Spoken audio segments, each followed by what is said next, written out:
Aar Meher Baba ki jai. Let's start with how to love God. Uh, Mohammed, are you in a position to read? Yes, yes. Please go ahead. Thank you. Avatar Meher Baba ki jai. How to love God. To love God in the most practical way is to love our fellow beings. If we feel for others in the same way as we feel for our own dear ones, we love God. If instead of seeing faults in others, we look within ourselves, we are loving God. If instead of robbing others to help ourselves, we rob ourselves to help others, we are loving God. If we suffer in the suffering of others and feel happy in the happiness of others, we are loving God.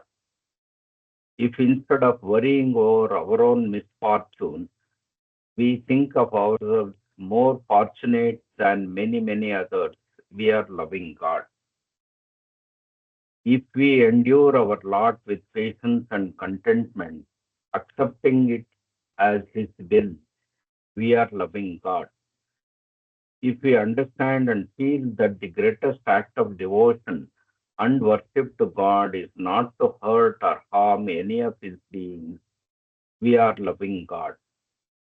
To love God as He ought to be loved, we must live for God and die for God, knowing that the goal of all life is to love God and find Him as your own self. Avtar Meher Baba ki jai. Aar Meher Baba ki jai. So, good morning to everybody and Jai Baba. Let's get started, or rather, we continue. It's been 33 sessions now that we've been reading Bal Natu's book. We are still in volume 2, and we are in part 5. We're still in 1950. Yeah. So, Ashok ji, are you in a position to read um, initially? Judge, yes, I'll be able to read. I can start and Lovely. then Lovely. perhaps others can take over. We can rotate. Yes. Thank you. Please, you can start right away. Jai Baba. Yeah. Avatar Meher Baba ki Jai, headquarters at Satara, 1950, part 5. An incredible eye infection. By the middle of June 1950, Baba left Dehradun and reached Satara. The nature of his work, as well as its focus, was now shifted from the foothills of the Himalayas in the north to the base of the Sahyadri range in the middle of India, Maharashtra. Two houses were rented, the camp area, which was some distance from the crowded part of Satara city. Potha's villa, where Baba stayed in 1947, was made available to him for his residence and work. The companions occupied another place, Urke's bungalow. It was about 4 furlongs away from Baba's residence, but quite close to the government rest house where Baba used to halt for a day or two during his earlier mosque tours. The Mandi knew the locality of Sadhana well. Baba often visited the men's quarters and sometimes called them to Musa's villa, Musa's place. Sorry. This villa was a two-storied building. Mehra, Mani, Goher, and Mehru stayed on the ground floor. Soon Kitty and Rano joined them. The second floor was reserved for Baba and for his meeting with the men companions. It was here that a local kaval was engaged to sing the New Life song in Baba's presence for the benefit of the companions. The song was sung almost daily in the same fashion and to the tune approved by Baba. This singing was accompanied by two musicians among the companions, one playing on a harmonium and another on a tabla. Cross reference one, the words and tune of uh, that is cross reference one is a kind of drum. The words and tune of the song ringing in the ears of the companions helped keep aglow in their hearts the ideal of the new life, which was to harbor no regrets for the past and to have no plans for the future. All of them were expected to be like hollow reeds, ready to play voluntarily and happily the music of each moment. On June 7th, the monsoons began in earnest. Small puddles of groundwater were seen around the houses and bungalows.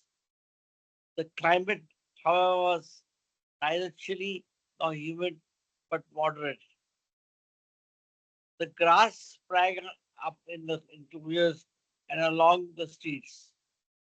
The roses blooming in the morning sun with a few raindrops on them looked very lovely. Owing to the change in the climate and the surroundings, Baba felt relaxed, but he did not completely regain his normal health. The fast and physical strain he had gone through at Bodhichur and Manjari Mafi in Uttar Pradesh had greatly affected Baba's digestive system. Besides, his eyes were also giving him a lot of trouble.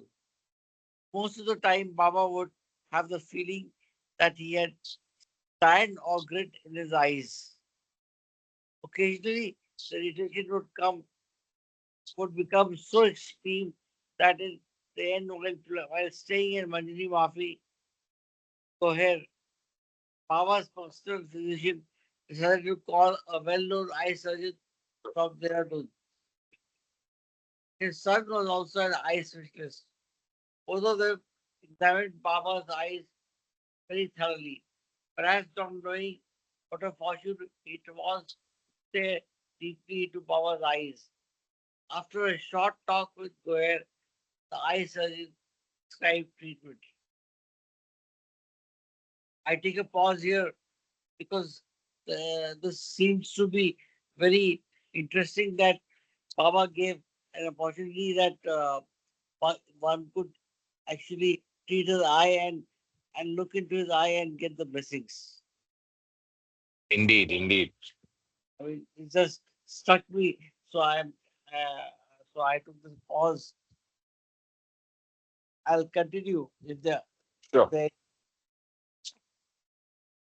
here I would like to mention that when specialists would call on Baba, his body would not show all the symptoms recounted by Goher.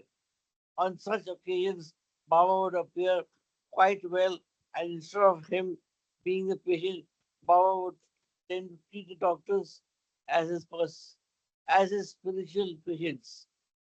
He would ask them questions about their physical and mental worries and would assure them of his inner health. In some cases, he even suggested certain diets for them. When the physicians had left, Baba would again start complaining there about his ailments and indispositions. The same thing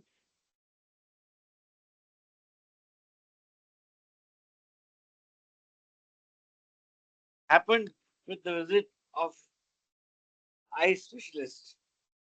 Within a few weeks of Baba's arrival at Satara, he began to complain that the gritty sensation in his eyes had started troubling him again and that it was very painful.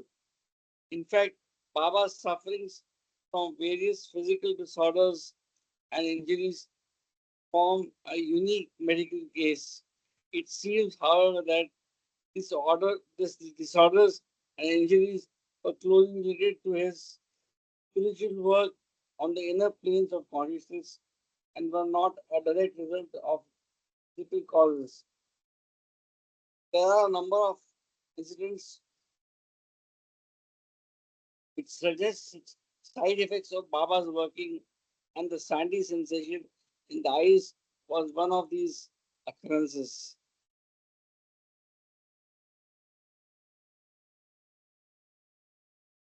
So,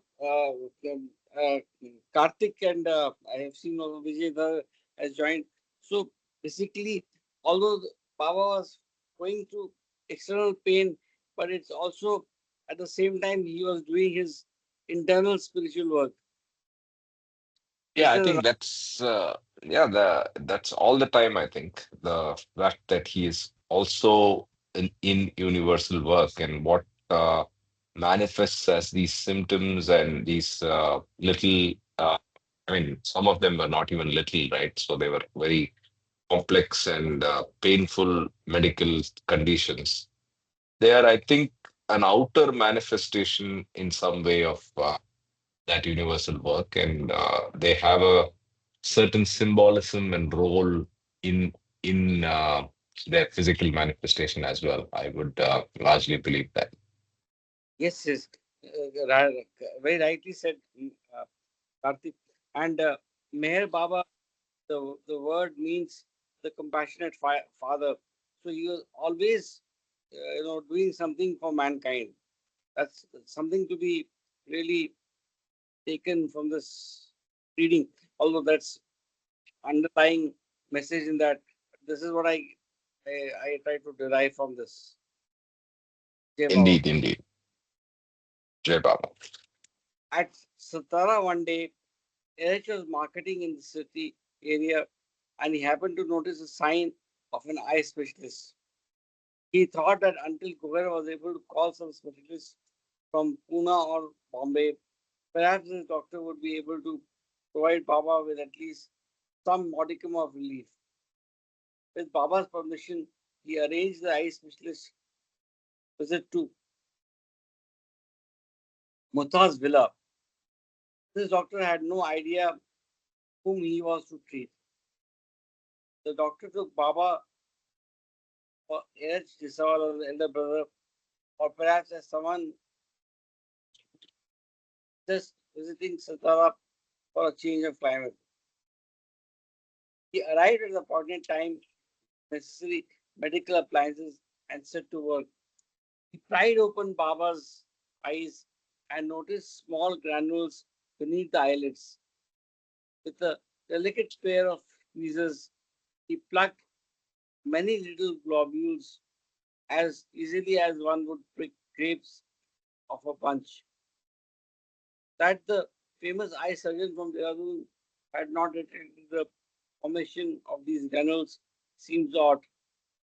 Yet stranger is the fact that this eye specialist did not recognize his patient, whom he so closely examined even during Baba's subsequent stays and darshan programs in Sahara in the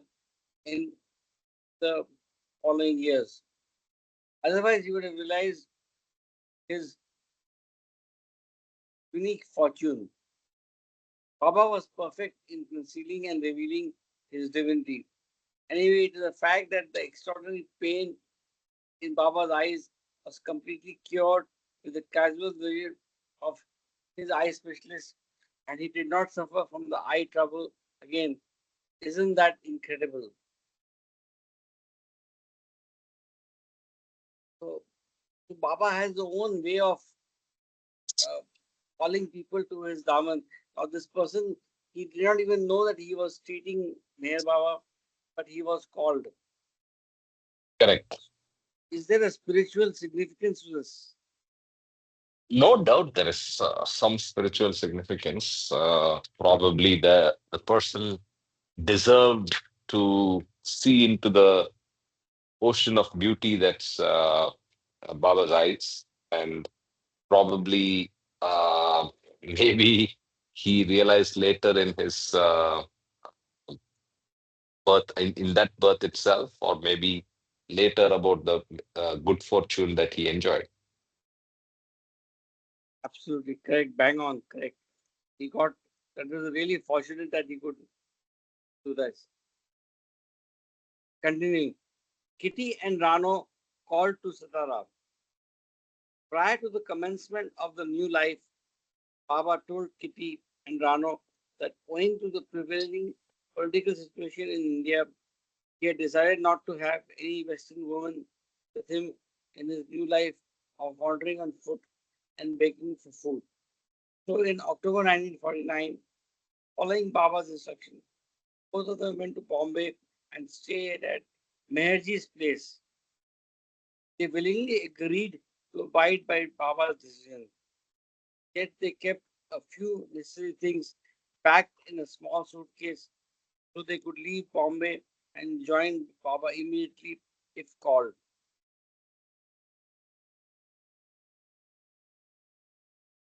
It seems that Baba often fulfills the, the sincere wishes of his dear ones, but not necessarily when they are looking forward to them. After some months in Bombay, they received a letter from a place in the north, probably Dehradun. It was sent with Baba's instruction that there was no possibility of their being called to stay with him, and they were asked to get jobs.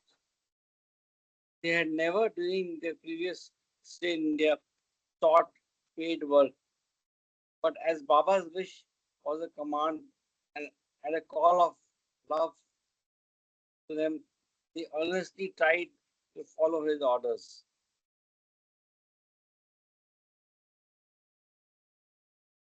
They started contacting different people and institutions such as the YMCA as well as the different consulates. But it was difficult to obtain the sort of work they wanted, a job they would not violate the conditions laid down by Baba. One day, Meherji's wife, Humai, suggested Kitty see the principal of St. Mary's School, which Meherji's daughter Parvez attended. Kitty had studied and taught piano in England, and she sought an opening in that department of the school in Bombay. The, the principal, Miss Groom, was a very religious and loving person.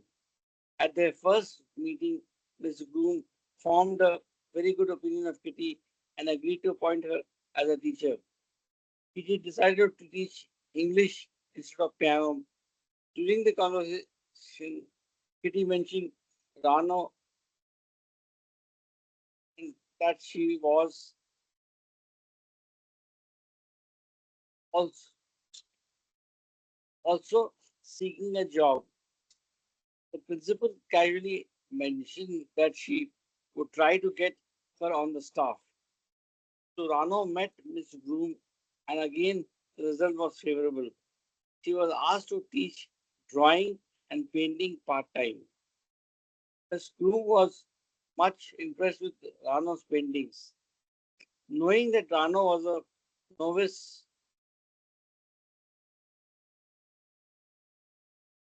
one second, I have missed the line. One second. Oh, Oh, okay, okay. As a teacher, yeah. Just one second. Knowing that Rano was knowing. as a teacher, the principal agreed to give her a small batch of students and permitted her to draft her own curriculum. At the beginning, Rano introduced perspective to pupils and they seemed to get on well with her. While Rano was working part time, Kitty became a full time English teacher.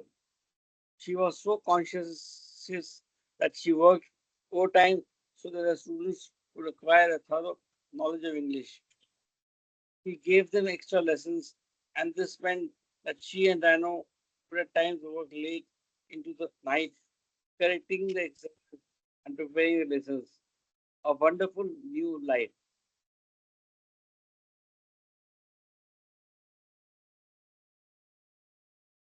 The pay they received in the high school had to be handed over to Humai.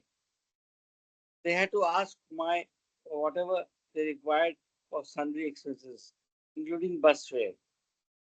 They were not allowed to eat out. Going to the movies was out of the question. Duty days turned into weeks and weeks into months, but these two dear ones of Baba, who leaving their homes and countries, staying with Baba continuously since 1937, now spend their days in Bombay, a city they never dreamt of residing in. That was a totally unexpected part. That was a totally unexpected participation in Baba's new life. Above all, the thought of seeing Baba had to be put out of their minds.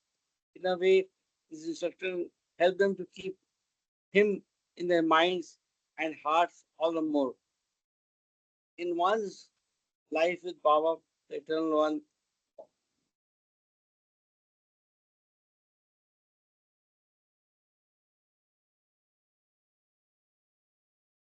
let me just point out 1 second, sorry, where we, I think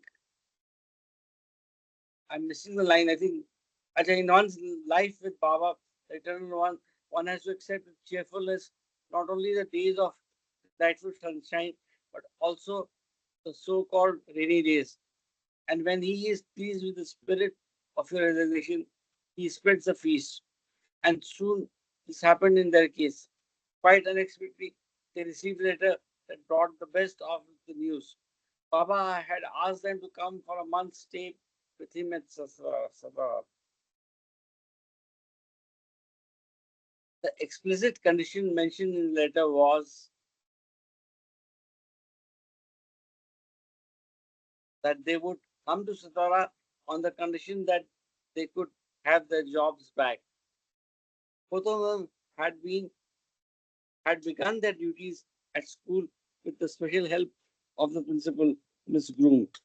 Resigning would have been easy for them, but as Baba wished, they had asked for a long leave right in the middle of the term.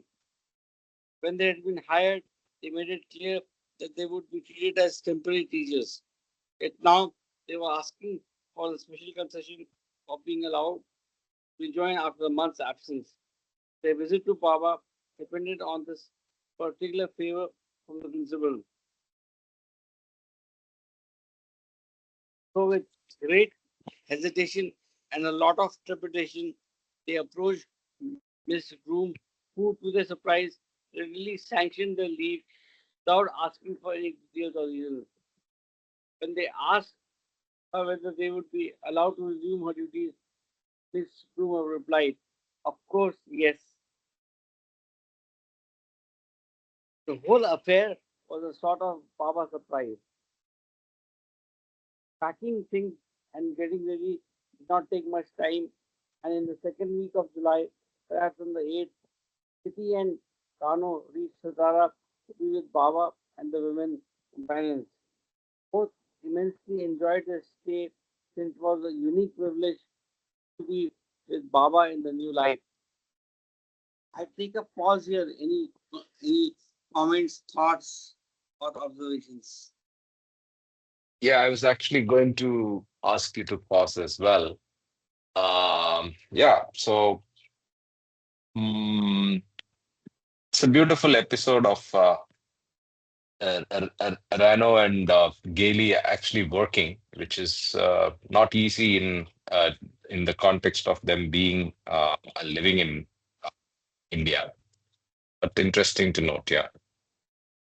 Absolutely, absolutely. Yeah. Maybe Donova, we just quickly see where Satara is. So Satara is south of Bombay. Um, and so you see Bombay and Satara. It's actually on the now on the national highway between Satara and the south, including to Bangalore. So By the way, I think Satara is where there's also a famous South Indian temple, right? South Indian temple set up contemporarily, not very ancient. Yeah, there's a Shiva temple in Satara. Anyway, let's get back to the reading. Maybe we can also rotate. Uh, Anybody else who wants to read? Ashish, been a long while. Yeah, yeah. Sure, I can Yeah, sure. Thank you, Karthik. Delightful. Thank you so much, Ashok ji, for reading, and Ashish, over to you. Any other thoughts write. on the two sections, Baba's It I and Rano and Gailey at school?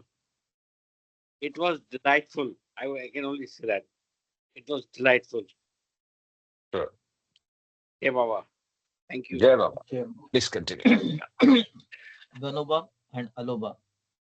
During the early period of Baba's stay in Satara, he once asked Aloba, one of his servant companions, to go to Bombay and get settled in business or seek a job. According to the new life conditions, he could not dare question Baba's decision. He immediately left Satara and secured a job as a cashier in an Iranian restaurant in Bombay. Baba's reason for sending Aloba was revealed to some extent within a few weeks. The husband of Aloba's niece soon arrived in India from Iran. Had he not found Aloba in Bombay, he would have created a scene among his fellow men, the Iranian Muslims. In the course of his search, he would have tried to contact Baba, and being fanatic he might Being a fanatic, yeah. fanatic, fanatic he might fanatic he might have eventually created such a scene that it would have disturbed Baba's new life. Such a nuisance had occurred in the case of the Muslim boys from Iran studying at Mehrabad in the Meher Ashram in 1928. Every action of the avatar has a profound significance, whether hidden or explicit, and as years pass by, sometimes a few glimpses of these are revealed. I can After pause some you, months, Ashish, if I can pause yeah, you. You remember we read Sobs and Throbs, and in Sobs and Throbs, we actually encountered uh, the resistance and the hesitation of the Muslim community. And if you remember, the word referred to at that time was they were called the Mughals, right? They were yeah, yeah, so Mohammedans or Mughals, basically people that came from Iran but were practicing Islam. So most of the people that we encounter from Iran in Baba's literature are actually Zoroastrians, Parsis. Whereas also there are a few Muslims, and Aloba is one such Muslim, right? So yeah, just pointing that out. We can continue. okay. So Alova came from Iran, is it? Yes, yes. He was coming from His Iran. Okay. actual name is Lee something, I think. Yeah, something like that. Yeah, Ali something. Yes. Yeah. I think Aloba is a nickname Baba gave. Yeah. Yeah. After some months, Aloba managed to secure his own tea shop and he made good money. Some months later, when it was in full swing, Baba ordered Aloba to close the business and join him in the tours throughout India during the phase of his fiery-free life in November 1952. Since then, he has continued to stay with Baba as one of the resident mandali. Aloba's real name is Ali Akbar Sahapurzaman. Sahapurzaman. He is an Iranian Muslim. Shapur Zaman. Baba's Shapur Zaman. So Zaman, Shapurzaman. Shapur Zaman. Yeah. Okay. This is something new last name actually. I haven't. Read Yeah. this in India first. So Sahib-e-Zaman is perfect master in Sufism. So I'm trying to see what is Shahpur Zaman. Maybe similar meaning, but of course, Yeah. more as a name than as a title. Sahib-e-Zaman is a title in the Sufi world. Talking of Sufi world, I had a very interesting meeting yesterday. I was at dinner at the invitation of one of the people here from the Chinese community. It was a longish dinner with, it was, I don't know if you people are familiar with clay pot. It was a clay pot dinner and it went on and on and on for 2, 3 hours. And it turned out that one of the gentlemen in the dinner was a Sufi, and we were struggling to communicate with the Chinese because they knew Chinese more than English, and it was not easy. But then, through gestures and various other things, he shared that he was Sufi, and mentioned that I'm I'm Sufi too, and it absolutely changed the dynamic of the meeting. So he came, walked around the table, gave me a hug, took some photographs with me, and I tried to show the photograph. He gave me a gift, and then I sent him God Speaks in Chinese to him right then and there. And this was 2 days back, so I don't know what happened. I hope he's read, but he recognized Meher Baba. He said, Oh, okay. yeah, so that was very interesting. So unfortunately, like I said, the communication was broken, was not very great. So I don't know. I'm not sure of all the things he took away and all the things I intended to communicate. But very interesting episode. I will share photographs maybe towards the end of the call. So in China, how come the Sufism and all means the way the countries means they have their own terms, right? In China, actually. So So interestingly, I've been exposed over the last few weeks to through my friend Ali that there is also practicing Muslims in China. Again, practicing not in a state of freedom, but in a state of fear, like you said. Uh, so mm, there are a few Muslims in some territories, and they are very seriously practicing Islam and protecting the culture. In fact, there were two people I met in that dinner. One of the ladies has spent a lot of time learning Arabic, so it must be very tough for someone from Chinese origin to learn Arabic. She's got certified in Arabic and so on, and adopted a Muslim name, but she's not Sufi. The other gentleman was Sufi. Anyway, so that's just a side update. okay. Yeah. A new update for us also that you are a Sufi. I am closer. I am closer to Sufism than anything. So it's a good calling card. Yes, I'm a Sufi. I love Nomita's introduction. Her the way she introduced herself recently 2 weeks back, and she shared it on a chat was beautiful. She said, "I'm born a Hindu," Yes. right? And now, so I think like that, I am born a Hindu. But if you look at the closest definition that I could say, and I pick Sufism more because it's in it there is universality already, right? And Mm. yeah. Anyway, Okay. Ashish, we can continue. Yeah. Baba's new life commenced in October 1949. That is 2 years after the political partition of the Indian subcontinent into India and Pakistan. This division was decided not so much by geographical consideration as by religious bias. The Mohammedans especially claimed a separate state, Pakistan, where the majority of people were Muslims. For a few months, the religious fantasism resulted in looting and killing innocent people in the name of religion, and Hindus and Muslims who resided on the boundaries separating the newly formed states suffered immensely. Even after a lapse of 2 years, the bitter ill feelings between the Hindus and Muslims had not entirely subsided. The march on foot of the Baba party was through Uttar Pradesh, where the majority of people were Hindus. Among Baba's companions were two Muslims. So, to avoid any trouble caused by inquisitiveness of the public, Baba nicknamed Dr. Abdul Ghani, Munsif, and Ali Akbar as Gandoba and Aloba, respectively. Ganoba and Aloba, respectively.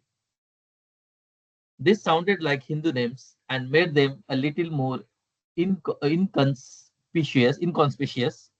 Dr. Ghani passed away in 1951. Ali Akbar, even after the new life, is known among the Mandali and Baba people as Aloba.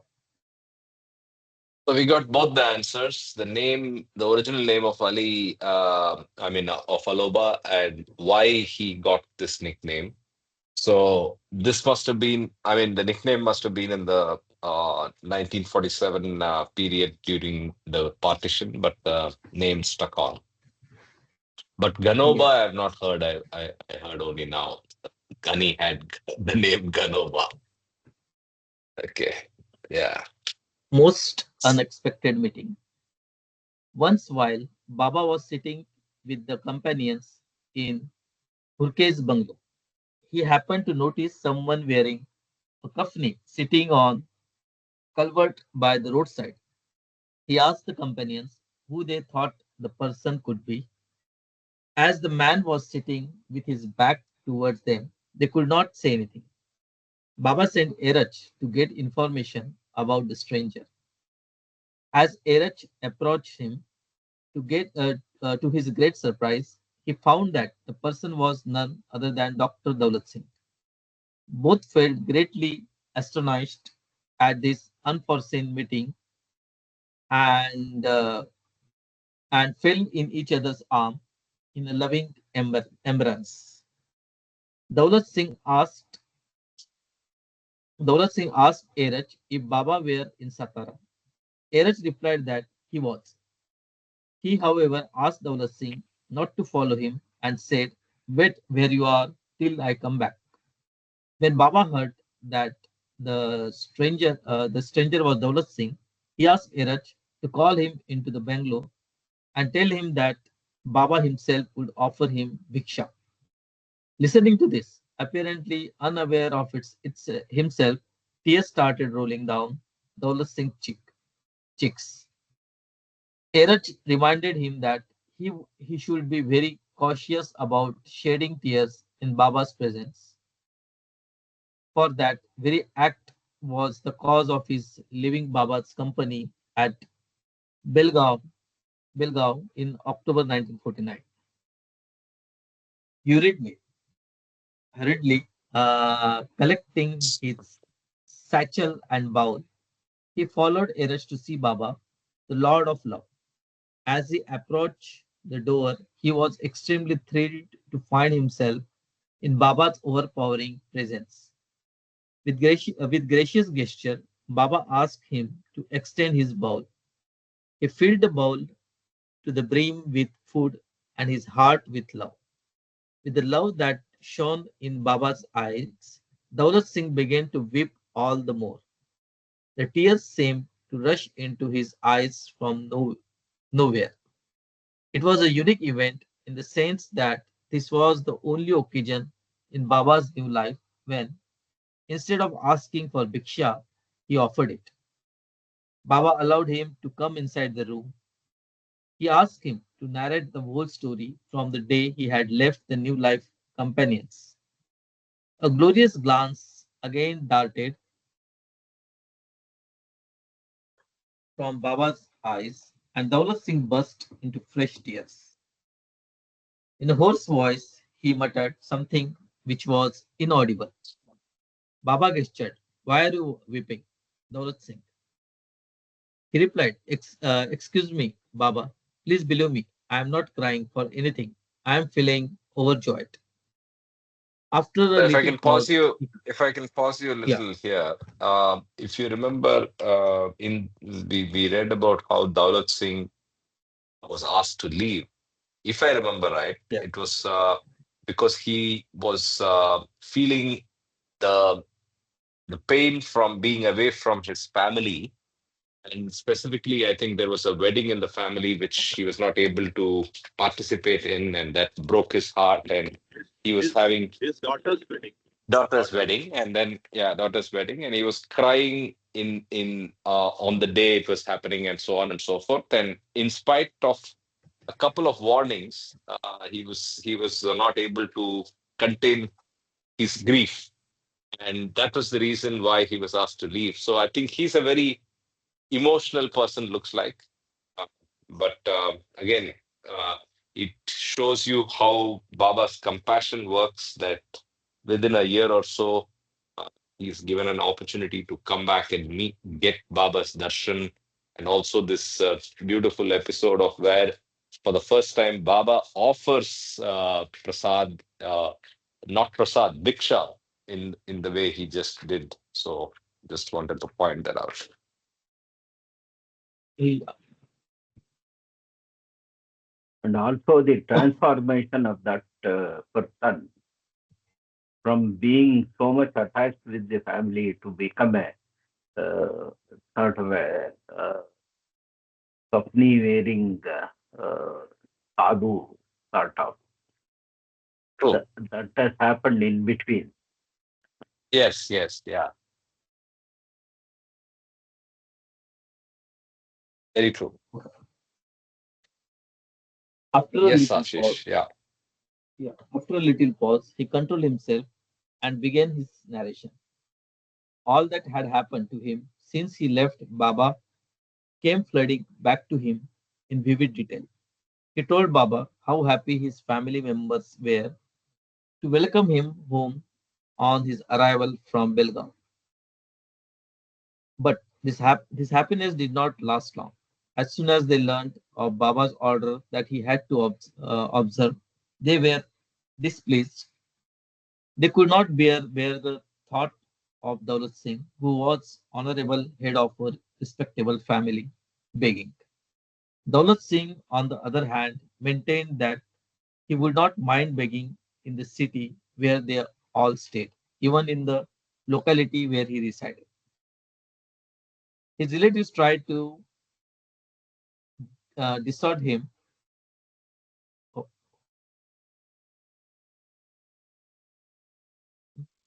his relatives. In the beginning, they requested him, pleaded with him, and later even threatened him. But Daulat Singh had resolved to carry out Baba's instructions to the very end. This is a big thing, actually. Whatever he did, it's not easy thing. Absolutely. It's not at all easy. Yes. When they failed in their efforts to convince him, the family approached the elders of the Sikh community and urged them to ask him to change his mind. The elders also failed totally in their efforts. Daulat Singh, who was very reasonable and sensible about the various subjects they talk about, refused point blank to modify the slightest part of Baba's orders. The leaders thought that such behavior would be slur on the Sikh community, and they regarded his decision in following Baba as sacrilegious. Thus, Daulat Singh's life became a target of the intellectuals of his community, and his friends questioned him. Why put on a wondrous robe and beg when God has given you home and enough to eat? What have you gained by following Meher Baba? They did not know the difference between following the code of religion and the commands of the God man. Even the thought of having any material or spiritual gain was alien to the conditions of the new life. The entire episode infuriated the community, and the family members found themselves in the awkward situation. After trying his utmost to stay at home for some months, Daulat Singh felt compelled to leave the house locality, and even the city to carry out Baba's orders, whom he regarded as the supreme lord. Though physically away from Baba, Daulat Singh indirectly seemed to participate in different phases of the new life practiced by the companions, such as walking barefoot, resting under the open sky at night if no shelter were available, and begging for food. Only the fire of his all consuming love for his beloved master sustained his life of physical and mental suffering. His way of living reminds me of the following lines of Francis Bramson, the great poet. Brabazon, the great poet. To those who are not ready, he fulfills their desire. To those who obey him, he gives a consuming fire. By ruin, we have evolved the evolved to manhood from stardust. From ruined God will raise us to godhood if we trust. Daulat Singh,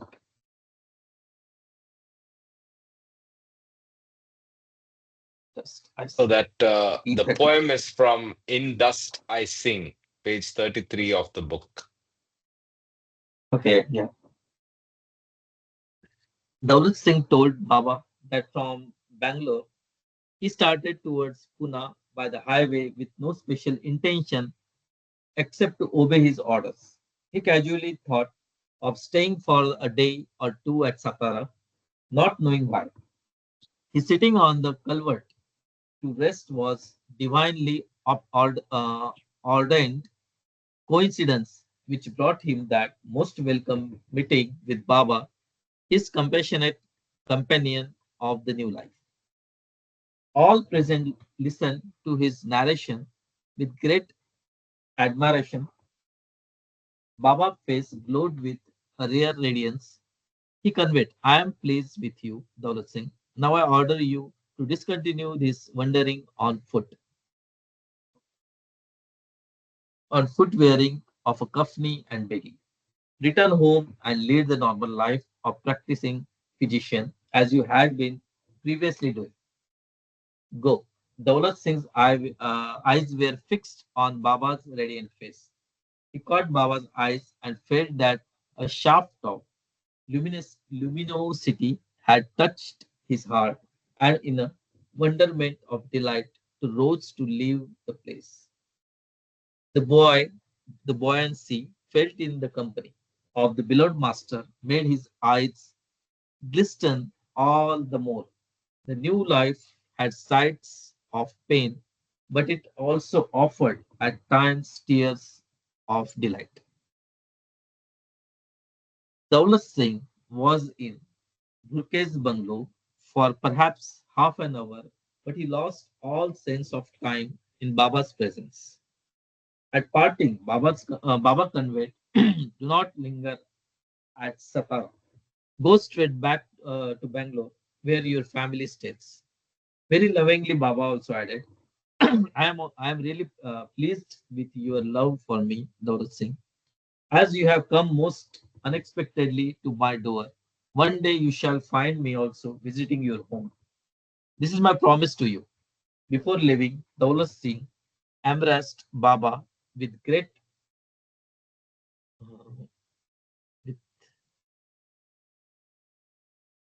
with great fervor, and it appeared that he was encircling the whole world in his arms. I wish to mention here that Baba did keep his word by visiting Daulat Singh's residence after some years. At that time, Daulat Singh, overwhelmed with Baba's presence, forgot to offer him any refreshment or even tea. He was lost in Baba's wonderful presence, and this was such a strong experience for him that soon after this meeting, he dropped his body, perhaps to be united with divine beloved, never to part again. His faith in Baba's avatarhood and his spirit of resignation in the face of extraordinary circumstances and great suffering were exemplary, and Baba's love for Daulat Singh also seemed unparalleled. Beautiful story. 2050. Yeah. Beautiful story. It's an amazing episode that we see. On that note, we can also rotate the reading. Anybody else in a position to read for some time?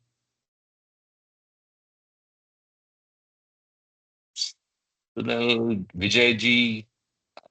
I will try for some time. Sure, please go ahead. 25th July, an eventful day. In the second week of July, Baba began his work with the mad and the poor. These persons were accommodated in the compound of the companion bungalow.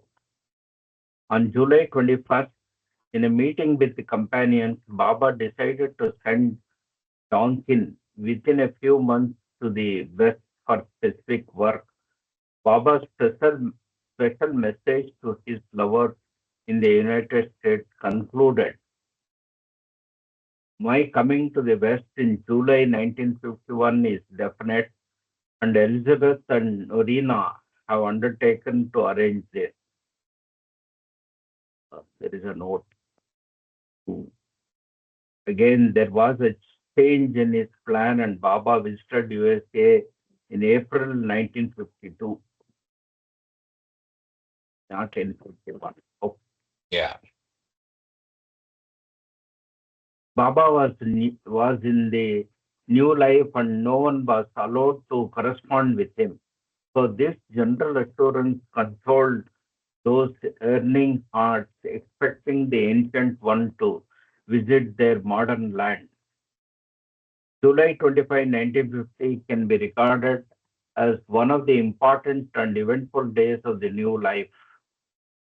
The servant companions got up at 4 a.m. before Baba's arrival. Pindu and Erup thoroughly cleaned the stone flooring in the hall with water. Here Baba was to hold an important meeting. All were instructed to have a bath by early morning. At 6:45 a.m., Baba arrived from his residence. He went directly to his seat and told all to get into the hall. He also asked one of them to close the windows and the doors of that big room, as was done at the time of the first meeting about the new life at Mehrabad. At such meetings, Baba looked extremely solemn, though his face continued to radiate a divine glow. Baba asked everyone to be very attentive about everything that would transpire during the day. At the commencement of this meeting, Tonkin read Baba's following message, which was later circulated to all his people. On this most eventful day of my new life, I send salutation to all my old life men and women, disciples and devotees, and to all my new life companions. I ask the most merciful God to forgive us all our shortcomings, failures, and weaknesses. Help the old life disciples and devotees to keep firm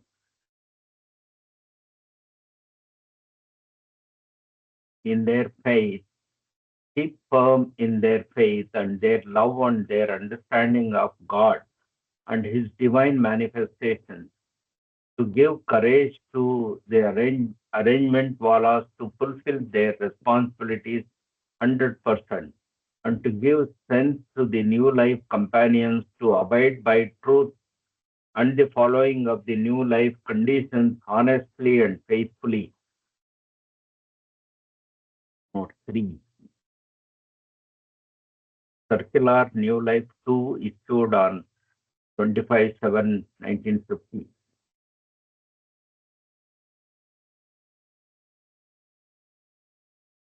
After offering salutations to his dear ones and asking God's forgiveness, Baba asked the men to go out of the room.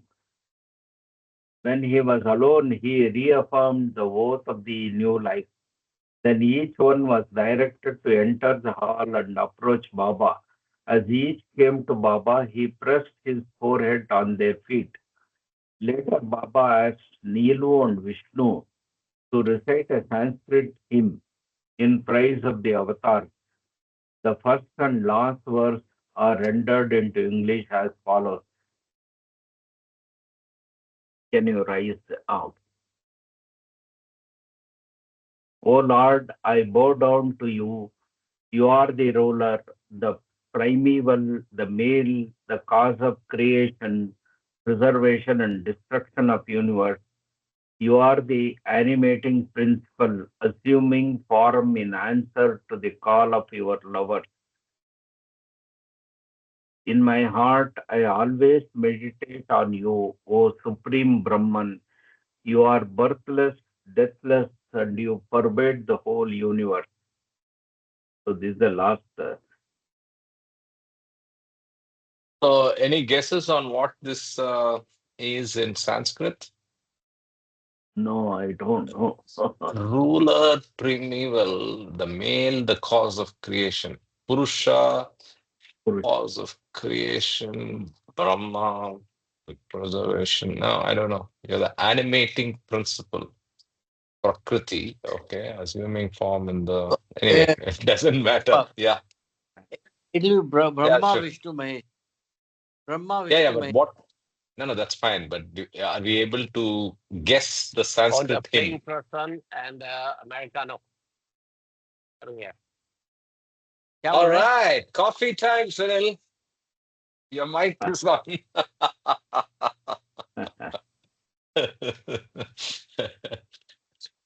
Make that a double for me, huh? Ah, ah, What's it outside? There is Okay. there is just a I mean, it's not a trivia. Uh, just to add on, there is a book called Panch Pyare. You have seen that book written by Yes, EVK Balakrishna, who stays in Delhi. He works with army. yes. So Air he Force. wrote a book called Panch Pyare, which where five closest followers of Baba, their stories are compiled.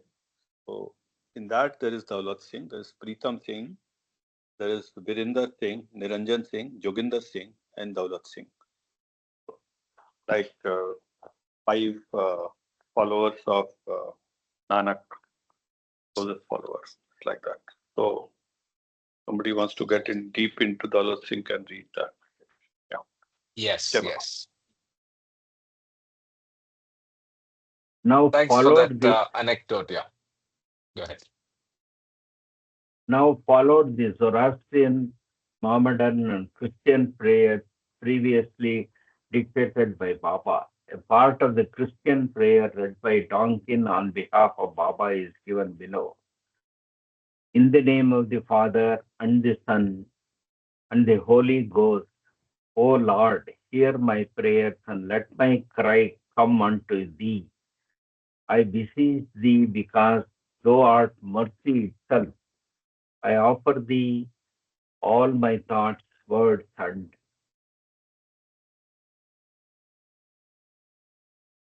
actions, my sufferings and my joys, because thou art the only beloved. I therefore beseech thee, my God, my Lord of Lords, the highest of the high, the ancient one, to have mercy on me according to thy unbounded mercy, and let my cry come unto thee. O my beloved, suffer me not to be separated from thee forever and ever. Amen. After these prayers, Baba dictated Neelu and Donkin, the two doctors, to read the English translation of the Bhagavad Gita. The reading of the Gita continued for over an hour. Such a long reading was rather unusual for Baba. They also looked very solemn. Maybe Baba wished to counterbalance his statements about the extreme helplessness of the new life with the most authoritative declarations he had made In one of his earlier advents as Krishna in the part of the Gita was read. Discourse 9 as stated. Krishna in the part of the Gita that was read in Discourse 9 as stated, I am the father and the mother of creation. I am he who awards to each the fruit of his action. I am the receiver and the giver. I am equally in all and I am for all. Anyone who loves me comes to me. And one catchy thing here is, I am he who awards to each the fruit of his action. So he is not awarding anything for free. He is just awarding the fruit of his action. Yeah, Yes. beautiful. Sour and sweet. Yeah. At the end of the Gita, Krishna proclaimed, think of me, worship me, love me. I promise you that I love you dearly. Leave all the various ways of attaining liberation. Surrender to me wholeheartedly. Do not fear. Do not brood. I assure you with my divine authority that I will set you free from all sins, bindings created by karma. I am specially prompted to quote the above lines because when Baba was journeying with the mandali in northern India, one of the visitors who had come for his darshan said, Baba, what is your opinion about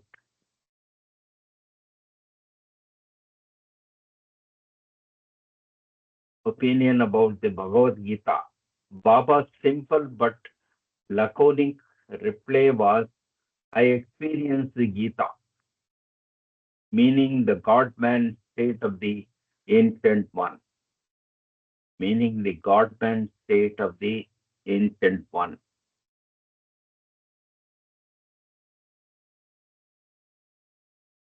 The day's program continued inside the house and it ended with the recitation of the New Life song. Baba then stepped out of the bungalow to feed a must. Later, he served food to all the companions. After a short break at 2 p.m., Baba commenced his work with the must, the poor, and the mad. The companions helped Baba shave and bathe these people. Each one of them was given new clothes, a shirt, a pair of pants, and white pajamas.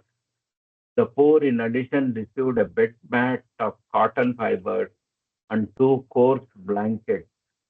Baba was extremely busy throughout the day. He also fasted, abstaining from taking any solid food, as he used to on such occasions in the past. Next morning, when Baba visited the companions, he expressed his wish to go out begging at the house of the caretaker of the government rest house at Satara. It was a place where he had halted during previous tours. He broke his fast by partaking of the food received as bhiksha that day. The great giver willingly becomes the beggar if his work demands that he play the role. The great giver willingly becomes the beggar if his work demands that he play that role. While Baba was engaged in his external activities, as mentioned earlier, and especially in the New Life period, those who were with him had to put in hard work without expecting good food or enough rest. The companions, however, had to remain cheerful always. This did not mean that Baba was inhuman. He had his own reasons for setting such regulations. In one of the letters, Donkin wrote, moods moods due to illness, want of sleep, etc., was one thing, and this Baba understood, and it was not deemed a fault. But if arising out of anger and irritation because of putting up with hardship, etc., then it would be deemed as a fault not to be tolerated. Okay. And Baba warned them all that he had complete freedom to send any away or to keep them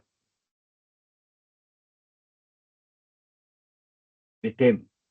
However, footnote 4, The Awakener, Volume 7, Number 1, 1960, page 20. However, it was noticed that throughout the new life, Baba was very strict and Baba was also very forgiving and not without his jovial moods and eternal humor. Eternal humor. Footnote 5. I didn't see what it was earlier. So it is I bid, same book. Okay, okay. Same book, same book. Oh. Following Baba in his new life was a thrilling ordeal and a profound challenge. Was a thrilling ordeal and a profound challenge. Word. An invitation from the master. Before shifting from Satara to Mahabaleshwar, Baba through Adi issued a general circular to his whole life disciples and devotees. This gave them news about Baba's activities and a tentative work program. The circular also disclosed the most unexpected but pleasing news about the possibility of meeting Baba in person during a meeting that was to be held at Mahabaleshwar on October 16, 1950. To quote from the circular, Baba has resolved to free his present lifelong servant companions on 16th October 1950 in order to give them another chance to revise their decision whether to continue the new life with Baba or become again disciples of old life of Baba. After taking a very careful and complete retrospective view of their personal weaknesses and some pleasant but too many other painful experience of new life with Baba, if they still choose to continue to stay with Baba, then Baba will take some of them with him for 3 months from 1st November 1950 to January end 1951 to help him in his work amongst the must and poor, as well as for his 3 phases of begging, Langoti, and gypsy life.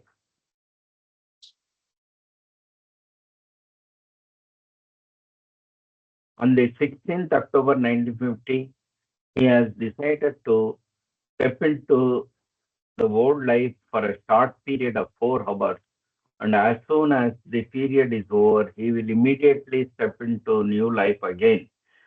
Only all the companions of the new life will be given another chance to stay with Baba in his new life. Those other than servants of Baba who desire to live that life are free to do so in spirit independently. That is number 6, circular, as earlier. Okay. No, it's a different circular So issued on circular New Life 7, issued on 11/9/1950. Okay. yeah.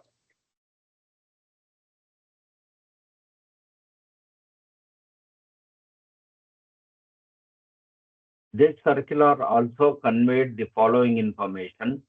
Baba invites all old life men disciples and all arrangement walas to Mahabaleshwar to attend the program between 7 and 11 a.m. sharp on 16th October 1950. Those who will accept the invitation must make their own arrangements regarding boarding, lodging, and conveyances. They are warned that they should not, under any circumstances, talk to Baba and his companions about their own life affairs. This is also same, I think. Same Seven. book, yes. Yes, same Okay. book. Same circular, yeah. Okay. A few more points that Baba wished his people to note were compiled in a supplement to this circular. It was brought to Baba's notice that the amount on hand for the forthcoming must work and work with poor was not sufficient. In consideration of the importance of the work ahead of him, Baba agreed to offer an opportunity to his people to donate money during the meeting. After its termination, he did not wish to accept money from any of his people. A portion from the text of the supplement was as follows. Baba can accept and add to the must account only during those 4 hours when he will step into the old life on 16th October 1950. Anyone who genuinely desires to give him money during that period should do so from rupees 50 minimum to rupees 500 maximum.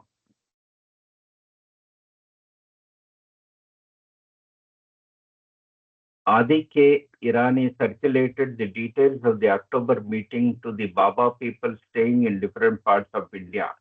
It was a pleasant surprise and everyone looked forward to the unique opportunity of meeting their beloved master. Baba groups scattered over the country at Delhi, Dehradun, Hamirpur, Nagpur, Bombay, Pune, etc. started contacting Adi to say they were coming. Among these, the Pune group seemed to be the youngest. In those days, the young Baba lovers from Pune were referred to as Gani's group. Gani was one of Baba's new life companions. At Dehradun, in one of the meetings, Baba had offered 3 plans to his companions. Gani accepted plan 1C and accordingly he returned to Pune in January 1950. He was most responsible for the formation of this young Baba band. These youngsters generally gathered at Lakshmi Narayan B. Bungalow, is it? Sade's place. It was in the building where he worked as superintendent of a government hostel. Gani stayed quite close to this hostel and often visited Sade. Fascinated by the Baba stories related by Gani, a few of the boarders who were in their teens like Rangole, Bade, Pratap Ahir, and some friends like Madhusudan as well as Sade's maternal uncles Narayan and Krishna frequently gathered there to hear more about Baba. One evening, one on every Thursday, there was a meeting. After bhajans, aarti, and prasad, most of the youngsters would sit around Gani and listen to his talk, interspersed with Baba stories. This would often continue late into the night. The boys would ask all sorts of questions, and Gani, with his superb sense of humor and without the least irritation, would explain to them the different facets of Avatar's working and his words of divine wisdom in a pleasant and appealing manner. Sometimes Madhusudan would compose songs on the topics discussed with Gani. In later years, most of these songs were sung before Baba and were much appreciated by him. Once in 1950, these young boys, along with Gani, visited the Theosophical Lodge, where a famous theosophist was to deliver a lecture on some spiritual subject. At the end of his talk, he invited questions. One of the youngsters asked, "What is nirvana?" Perhaps the speaker did not expect this question, especially from a teenager, and he fumbled while answering it. One of the office bearers of the Theosophical Lodge felt awkward at this situation.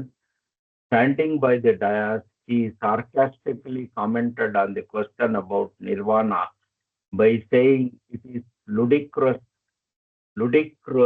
that those who are not in the elementary grade expect an answer to a university question. Ghani could not bear this satirical statement. My Ghani could not bear this satirical statement. He stood up and requested the chairman to allow him to have his say. He first explained the seven planes of consciousness. Coming to the subject of nirvana, he explained that it was the state of fana, annihilation of the individual mind, in which consciousness of absolute vacuum prevails. For the sake of intellectual understanding of the term nirvana, he added that this state can be likened to the experience that one may have on immediately entering a pitch dark room after a long walk in the bright sun. Or it is like a feeling that dawns on someone as soon as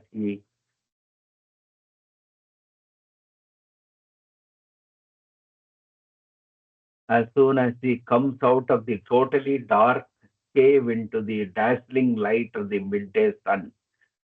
You are in it but do not know it. Nirvana does not mean total extinction, but it is the dying down of the last vestige of separateness. At the end of at the end, he did not hesitate to declare to the audience that they had no idea of the quality of intense inquiry of those young backbenchers. I think we can underline one sentence here above.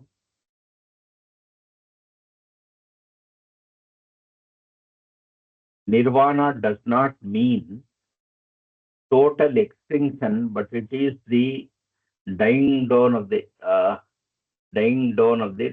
last vestige of separateness. I think it makes a very nice definition Definition. sort of. That got me thinking, is this Nirvana is in sixth plane or seventh plane? If somebody Seventh plane. recalls, seventh plane. Yeah. My mind says it's not yet seven. It's somewhere in between Not six yet and seven. It Not is yet the 7, 6, yeah. it is the end of six where Buddha end of stopped. I think. six. Yeah. Seventh, you are one with God already, right? Am I right? Yes, but if you look at the definition also, it says dying down of the last vestige of separateness. Yeah. So Yes, if the last vestige of separateness is not there, you are actually in seventh plane. You have crossed that's why six, it is but the you are last stage of the sixth phase. Yes. Yes. An entry. Yeah. entry to seventh, but not yet in, or something like that. There's some detail to that. I recall that. Yeah, Yes. yeah. The detail is nirvana is not the end point. You have to go past nirvana to get into God realization. Right. But yeah, not everybody gets God realization, but nirvana, yes. And Yes, like it is Mamaji the mentioned, Buddha, yeah. last vestige of the separateness, but it is not the actual Hmm. union with the beloved Or yeah, or I infinite, am God state. correct. So in Yeah. terms of journey of soul, you can end the journey at sixth plane, Uh, or it must be seventh. Nice. So you can end the stage at you can end at ordinary mukti, wherein you are not going to come back and not go forward as well. So And you, what I mean, that, was that plane? That sixth plane, seventh plane, or in between the two? I Sorry, think too it many is six. questions. Six. no, no, good question. I would say it's beyond the sixth plane, and I don't think it's the seventh plane. Hmm. Fortunate we don't have the master to define it succinctly. Yes, Baba, yes. okay. But one simple point is journey of soul is back to the origin, right? Back to the ocean. Drop soul merging back with the ocean, right? It has to merge one day. So I'm just trying to understand where did it merge after finishing the rounds of birth and death. Ordinary mukti, maybe. Can you repeat your question? I didn't quite follow. We didn't hear you very So clear. uh, my audio is not good. Yeah, you It's okay. faded out a little bit. Now, please repeat. Yeah. Yeah. The point is, journey of soul is from wherever it starts to back to the ocean, right? You have to merge back to the starting point, Yes. right? So is ordinary mukti enough for you to merge with the oversoul?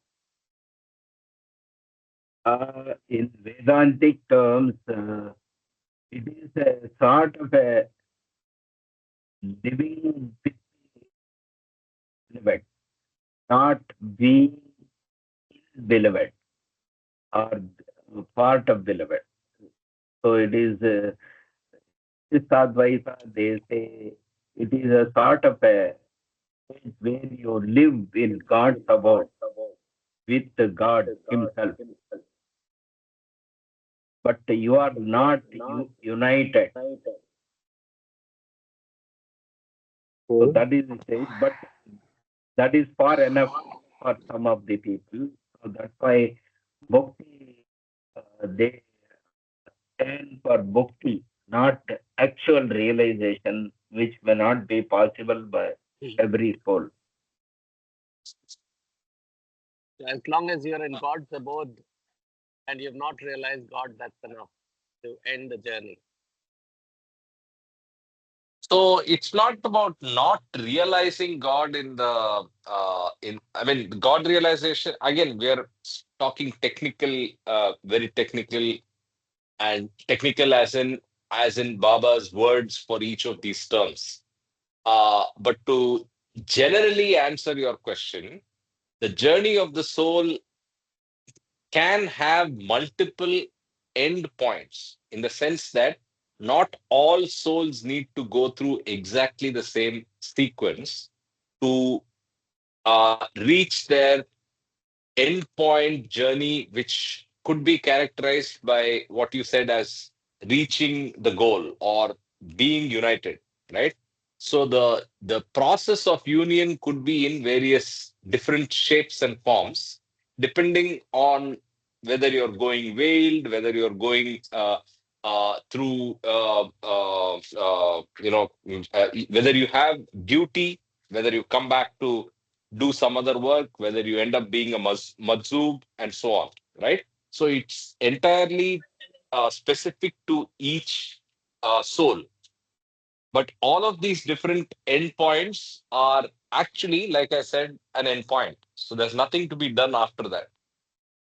But not Mm-hmm. all of them will experience uh, uh, uh, knowledge, power, and bliss.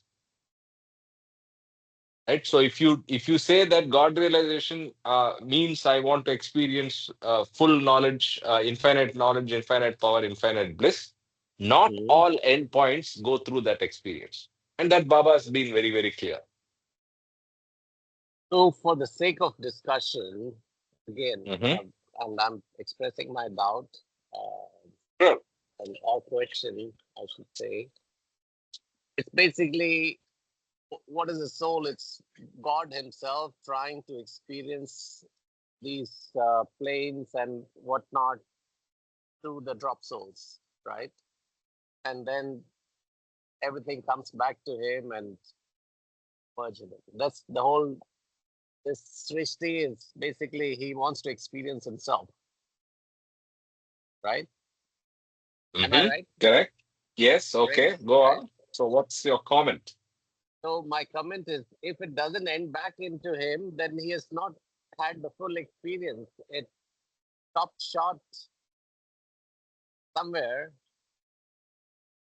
It has to get back to him. And if you say ordinary mukti, sixth plane, and in God's abode, we end the journey. No need to unite. Then the drop soul did not unite with the oversoul, and Yes. God did not complete His journey, which He intended to through the drop soul. Right? Sorry, it might be. No, no, no. It's a very good technical question, but the answer is indeterminate, I would believe. We can again bring this up when Kama is here, and also get his views on it. But I would say that the it's a matter of conjecture as to what is defined as the end or the union state, right? So the union or the end point of the journey of the soul and the experiences that uh, oversoul sought to see in those individualized souls could have a multiplicity in their ends, is the way I read it. So I don't see a contradiction there. I only see a diversity in the sense that the not all souls will go through exactly the same sequence ending in the same point, defined as union with the oversoul. It could be different, and in that diversity is the diversity of experience that the divine sought to experience to start with, right? So the whole idea was to experience diversity. So even the endpoint diversity is also part of that bigger reality, and the Leela is the way I see it. But very good question, and we should explore this question and answer more. Any other points of Only view? uh, uh, few ideas which I would like to put in here is, say the whole journey takes you to knowledge, power, and bliss. Of this, bliss is enough for majority of the soul. They are not aspiring for actual knowledge and power to be God by themselves. That's why mukti is taken as the uh, stage for many. Correct. Those who, so we need to go through this whole journey till sixth plane to achieve that goal of being in total bliss. So that's why mukti also is a journey in the same path, but not reaching the seventh plane where you merge with God. So that is the Yes. ultimate distinction between the two. You So see, the journey doesn't mm, stop anywhere; it goes up mm, to six, and then here you see God in front of you. You feel the God presence, but you are not feeling that you are God. So and you enjoy the bliss. So that is what I have understood. uh, thank you, Mamaji. I'm also trying to understand. Maybe it's too technical. But again, curious mind keeps asking questions. So yes, when the starting point was same, it was God who was trying to enjoy this whole Yes, yes, drama on the stage. when the curtains are drawn, everything has to come back to the reset state. My mind is saying maybe that's, even though the endpoints are different for people, maybe there's a Mahapralaya. Finally, he dissolves everything back to the vastness. Nothing exists. Yes. It could be that he didn't explain that, or it could be that, or something else. But my We mind are. doesn't. My mind Yes. doesn't Yes. accept that you can be fragmented at the end of the journey, because starting point was not fragmented. Starting point was there was only oversoul. Before this whole drama started, there was nothing on the platform. I mean, there was nothing in the universe. It was only God. And it has to end back there. There's nothing that exists. So Yes. what, You are a soul for the seventh plane. Keep somewhere trying. it has to merge back through some Yes. process, and everything stops. The drama stops. That's my understanding. Broadly, detailed technical details, step by step, I may not understand fully. That's why I was seeking answer. So Yeah, I think anyway, what you said in the end is probably the root cause of your anxiety. Is what things started from where it started is where it should end up, and where it started, there was there was no diversity, right? To go back to what I was yeah, saying, so there can be yeah, diversity. So if yeah. there was no diversity, why should there be diversity in the end point? Good thought-provoking question. Keep meditating on it, and then we will discuss more as well. But Yes.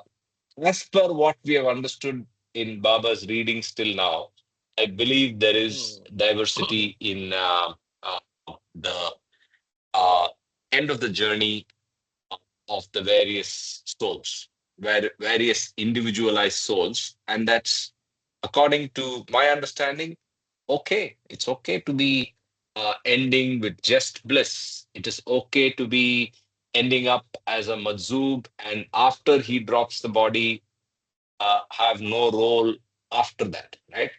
And it's totally okay, is my understanding. But if that Perfectly is okay. an inconsistency, no, if that Yes. is an Yeah. inconsistency in the starting to ending uh, logical completeness or logical perfection, yeah, that's something to think about.